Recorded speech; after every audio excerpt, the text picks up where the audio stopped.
Metro Manila is experiencing a slight increase in COVID cases. Data from the OCTA Research Group show the positivity rate in NCR increased from 12.1% as of September 2 to 13.3% as of September 9. The reproduction number also increased to 1.11 on September 7 from just 0.93 last August 31st.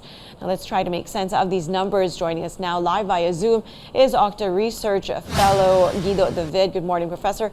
Thank you for joining us as always. Now, it seems like we're a little bit on a roller coaster ride here when it comes to the numbers of COVID-19 cases in Metro Manila. How would you explain this slight uptick in cases and what may have caused it?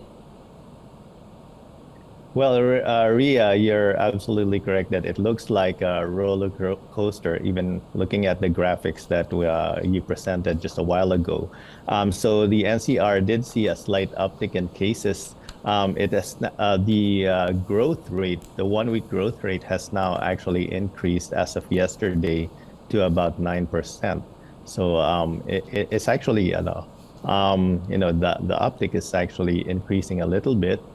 Just to compare it, the previous week, it was at negative 11%. It was negative, now it's positive 9%. So it means that cases are growing. The reproduction number increased to 1.16. And just to add some information, Ria, we're also seeing a slight uptick in Cavite. But we're actually, and I'm just about to tweet this, we're actually seeing a spike in cases in the province's Rizal, where the increase was much more significant. In fact, the growth rate was 47% in Rizal, and the increase in positivity rate was from 12% to 17.4%. So we do know that, of course, mobility has increased over the past few weeks. And this is possibly driving the uptick in cases in these regions because we haven't, there has been no notification of new subvariants that are of concern right now. So these are the same variants circulating, but because of the increased mobility, it may be causing an uptick in cases. All right, from the information that you have at hand, Professor, are you able to extrapolate and see if maybe this upward trend will continue? And if so, do you see this reaching alarming levels? Well, to answer your second question, it's a slow uptick right now, except for the one in Rizal. We're not sure how to explain that yet, but it is a sharp spike. But in Metro Manila and Cavite, the growth is slow. We're not expecting it to reach alarming levels at this time, but the analysis is subject to change as we continue to monitor the numbers. It's not clear yet where this is headed. It could reverse and go to a downward trend soon, but it could also continue increasing. So right now, I would offhand, as a general guess, I would say that we think that cases will continue to rise over the next few weeks, with the mobility being the same without any changes in mobility. All right, Professor, just to clarify, when you say spike, what exactly does that mean? Does a spike mean the increase is more dramatic than when you say uptick? Yes, Ria, that's exactly what I meant. Mm-hmm. And just to give you an example, on September 9, Rizal actually had 228 new cases reported. And this was even higher than its previous peak during this current wave. Its previous peak was around 203. And of course, this is not as high as what we had in January or last year, but it's already higher than the number that we previously had. So it is a sharp spike in cases.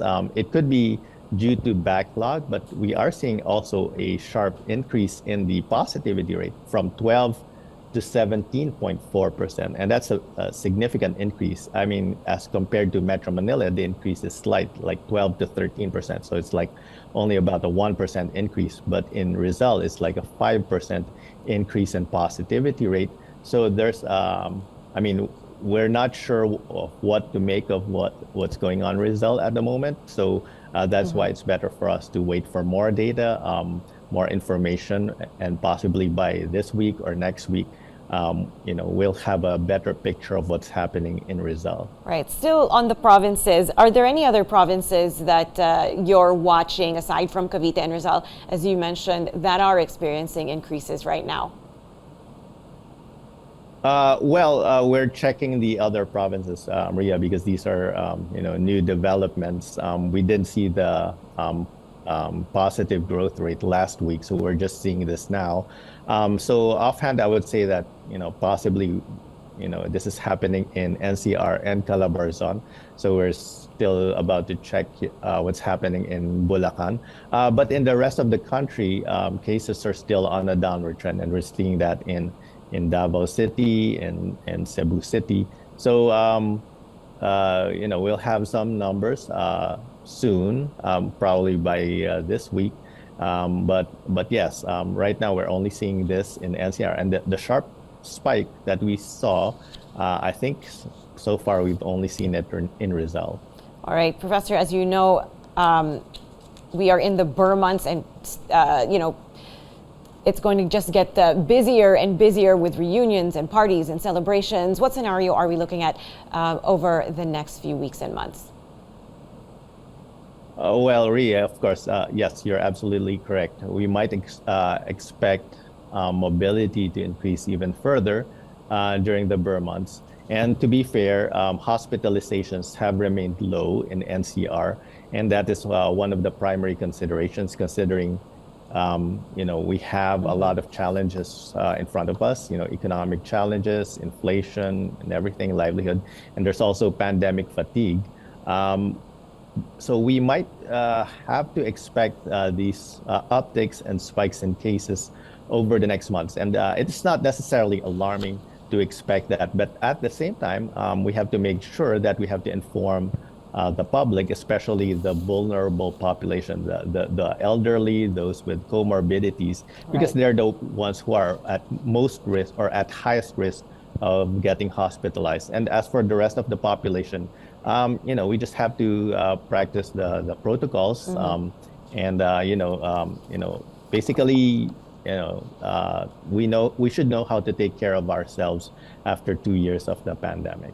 That's right. Thank you so much. That was OCTA Research Fellow Guido David.